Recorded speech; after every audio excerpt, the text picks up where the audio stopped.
Magandang araw! Ako si Freya Caitlin Molina.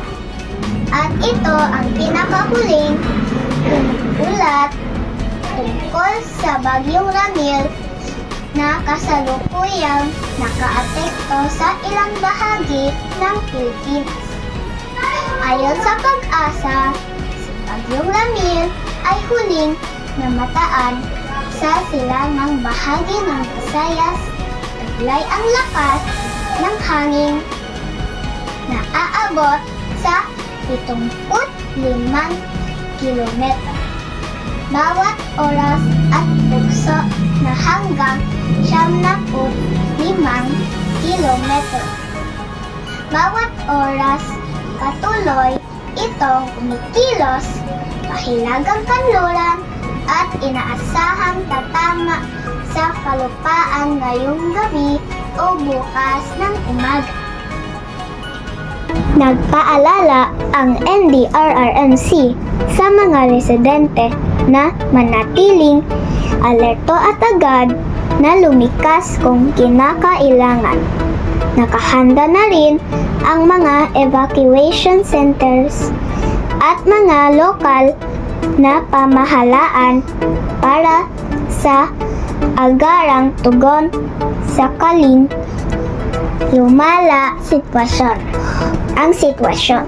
Dahil dito, inalagay na sa Tropical Cyclone Wind Signal number 2 ang ilang bahagi ng Eastern Visayas at Bicol Region, habang Signal number 1 naman sa Southern Luzon at ilang bahagi ng Visayas. Inaasahan ang pag-ulan, pagbaha, at posibleng pagguho ng lupa, lalo na sa mga mabababang lugar.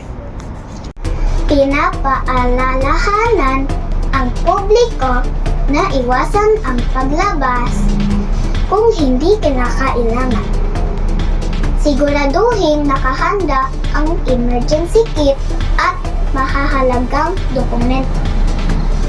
Patuloy na sumabaybay sa opisyal na anunsyo ng Pag-asa at lokal ng pamahalaan. Patuloy naming babantayan ang galaw ng Bagyong Ramil at maghahatid ng mga pinakabagong impormasyon. Muli, ako si Freya Caitlin Molina, nag-uulat para sa Balitang Bayan. Mag-ingat po tayong lahat.